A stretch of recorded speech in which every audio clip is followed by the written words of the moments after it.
Good Wednesday evening, listeners. For those of you who are tuning in live with me tonight, happy Wednesday, good Wednesday evening. Thank you for joining me here on Conversations of a Sister tonight, where tonight's conversation is why it is important to heal. Why it is important to heal. Because healing can be important for very many reasons. It affects your health. It affects your well being, it affects your relationships, and it can help you help others to heal.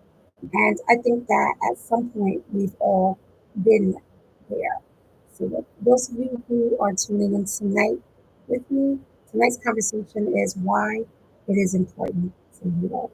And I think that the reason why I decided to have this conversation is because you can find out if an individual is healed by just dealing with it. I think in our everyday encounters, in our everyday conversations, and in our everyday relationships, we can basically tell if a person has healed based upon what they've gone through or maybe dealing with in life. Because I think that at some point in life, we've all been hurt or been dealt a blow, and we needed time to heal. And some healing takes longer than others. But I think if you are constantly doing the work, eventually you will get there. So, for those of you who may be just tuning in tonight, tonight's conversation is why it is important to heal. Healing basically helps people let go of negative patterns and negative behavior. So, when you are not healed from a thing, you remain in negative patterns and negative behavior. For example, when things can easily trigger you, when people know your pressure points and your trigger points, if they can easily trigger you, because don't get me wrong, some people will try you, they will test the waters to see where you are and if you have grown beyond a thing. And when they do that, and your old pattern and your old behaviors appear, this is how you know that a person has not healed because they are practicing old patterns and old behaviors. So tonight's conversation is why it is important to heal. Now, old patterns and old behaviors will remain with you if you are determined not to heal. So, let's talk about what it's like to be hurt. When we are hurt, when something hurt us, when someone hurt us, um, it's something that some people dwell on.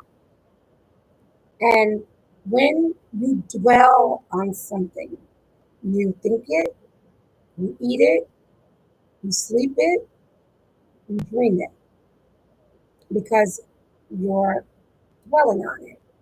So because you're dwelling on it, is is something that you are practicing daily in your spirit, in your being, and in your behavior. For example, when some people are, not healed, they're still annoyed. Small things can trigger them, and that's how you know that they are not healed. And a person who is in direct contact with you or who may have known you at a certain period, they may be willing to test you to see if you are healed or if you are past certain patterns and behavior.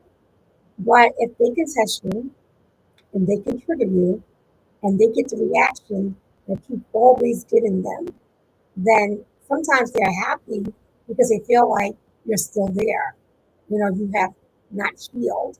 You are still dealing with it, as an undercurrent because you're easily triggered. But when you heal from a thing and when you let go of something, it no longer triggers you.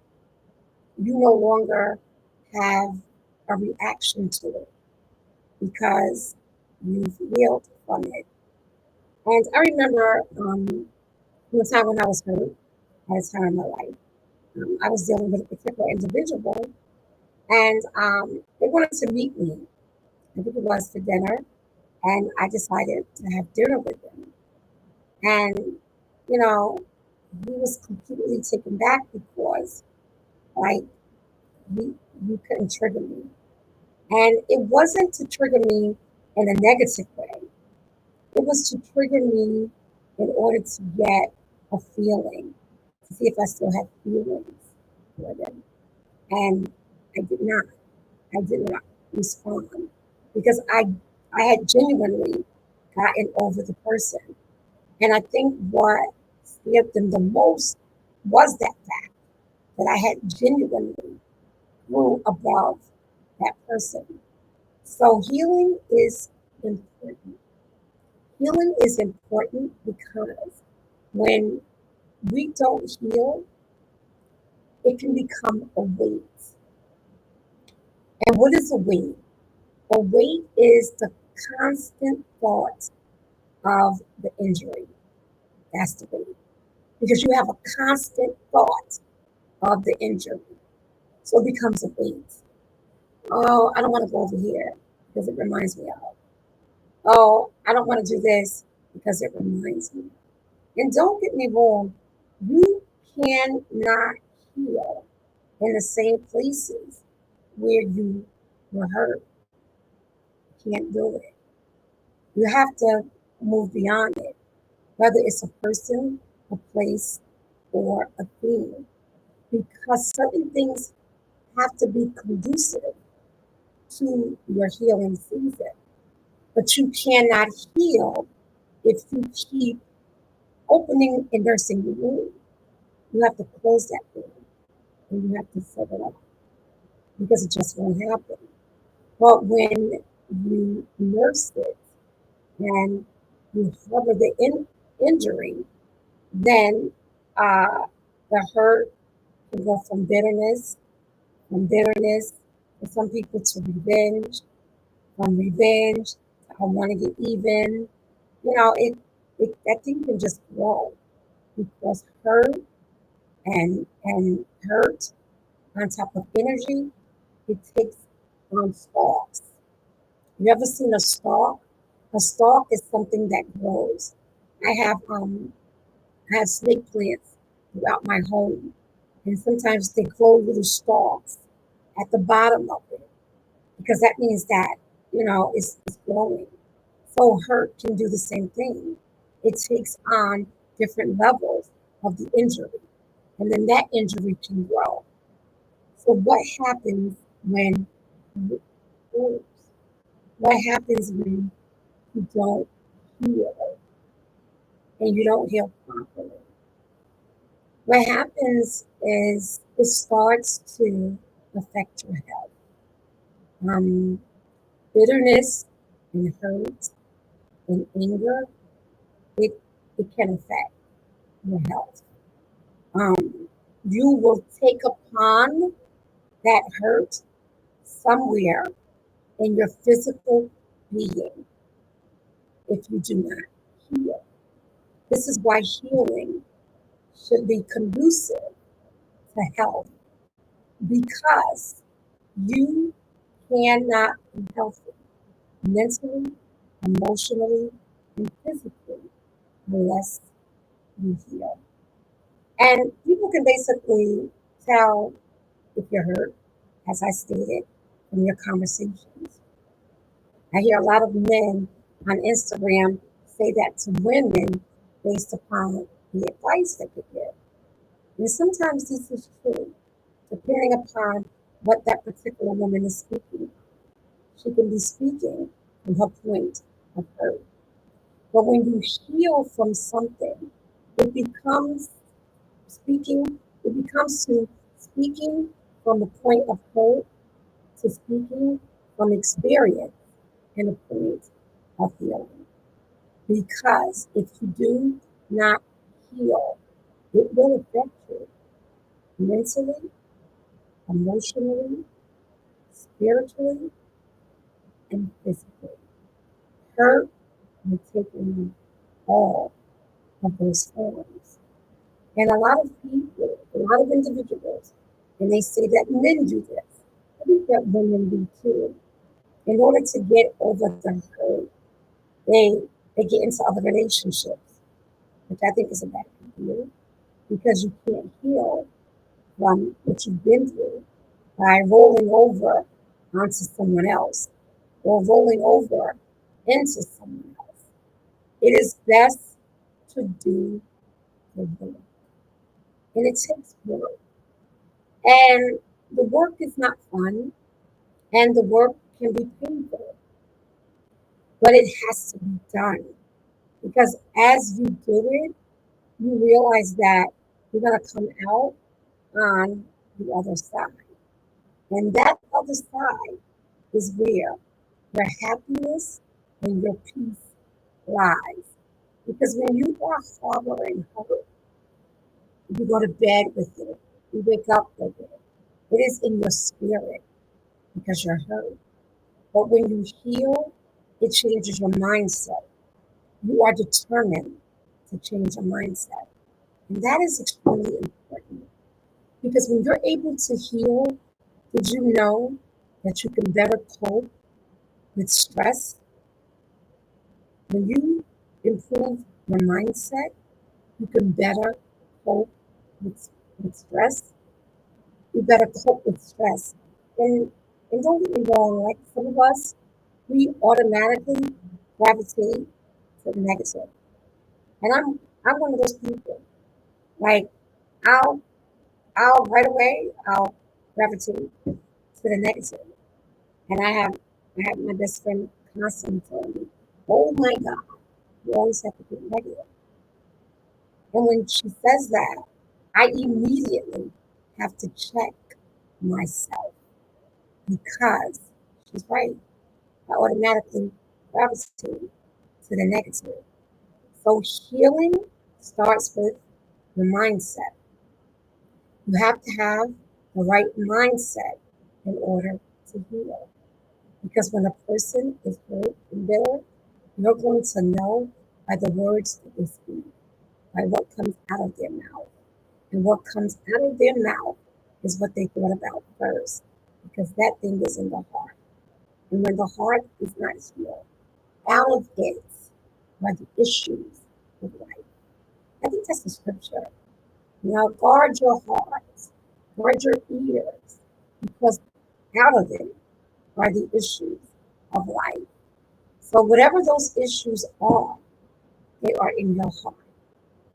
And it leaves your heart and it becomes a thought.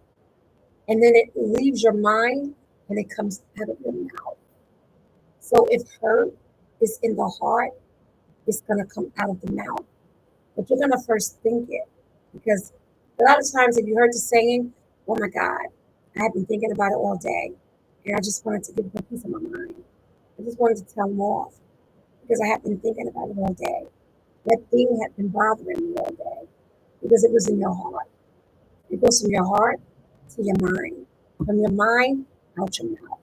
That's why the scripture states to guard your heart, for out of it are the issues of life. And a lot of times, the wrong thoughts can bring hatred. The wrong thoughts will bring illusion. That is why when you heal, you have to heal outside of yourself. You have to be able to accept your experiences. Because if you don't accept your experiences, if you don't take accountability, then you won't heal.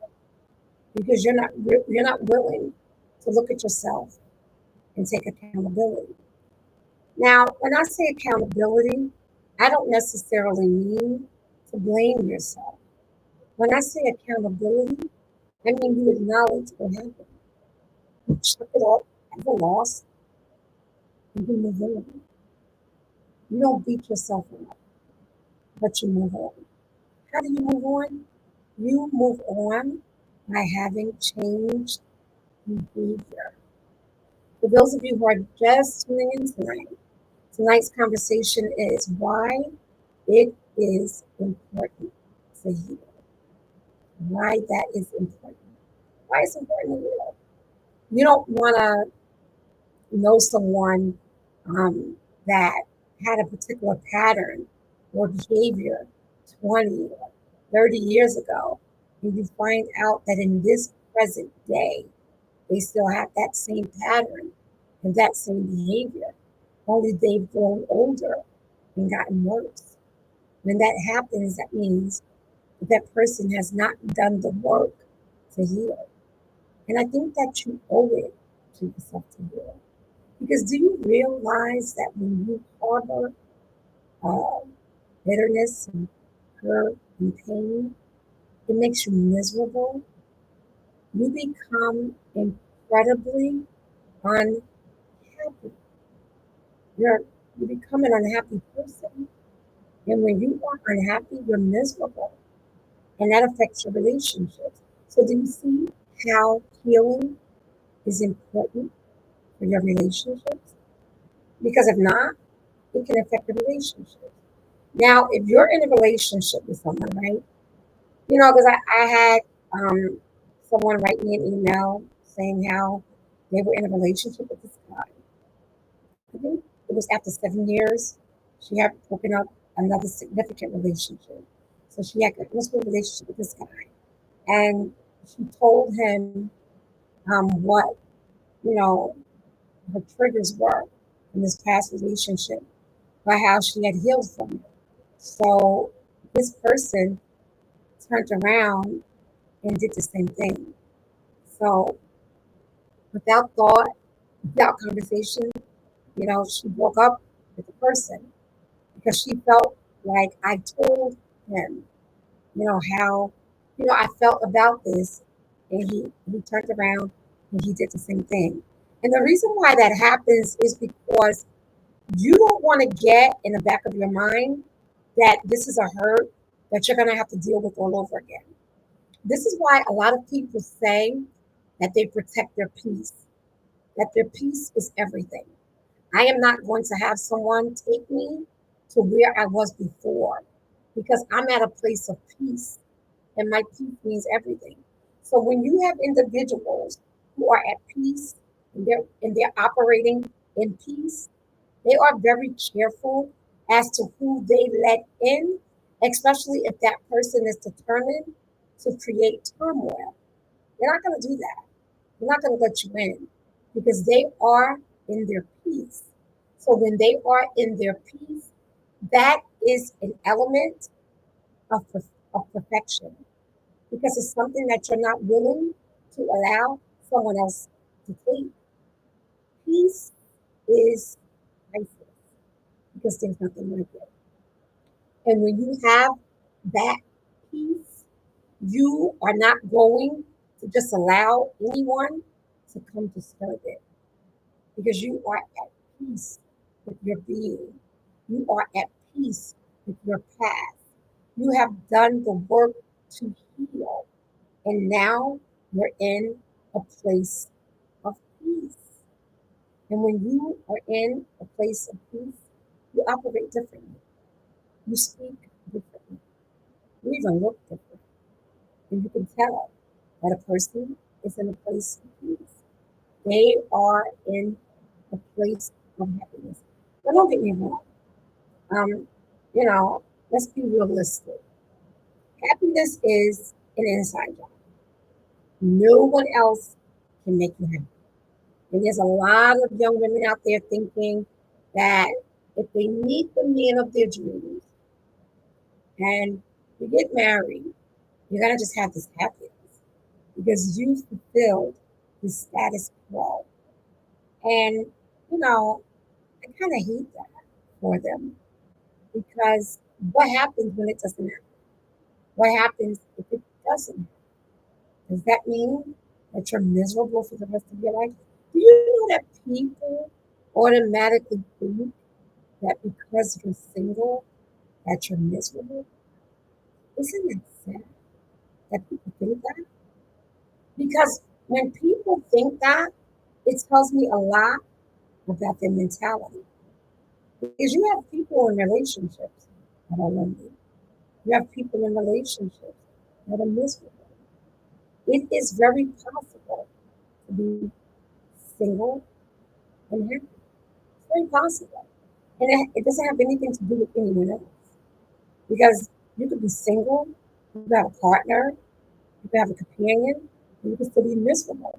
Or you could choose to be single, have a partner, a companion, and be happy. Because see, two whole, whole individuals are supposed to look up. And they're supposed to recognize their individuality in each other. Two whole individuals, not half. It's not, oh, I'm waiting to meet my other half, or oh, I'm waiting on my other half. No, you are already supposed to be whole. Whole equals happiness. Whole equals heal. Whole equals steps toward that goal. If there's bitterness, if there's misery, if there's unhappiness, those are things that need to be worked out because that's a part of you that is taking up space in your being. So if a part of you is taking up space in your being, then that means that half of that being is being held down. And that's why bitterness, unhappiness, and unhealed people carry weights because they are weights. Hurt is a weight. Bitterness is a weight. Anger is a weight. Holding on to things is a weight. Not letting go is a weight. I'm talking about a weight, like a paperweight.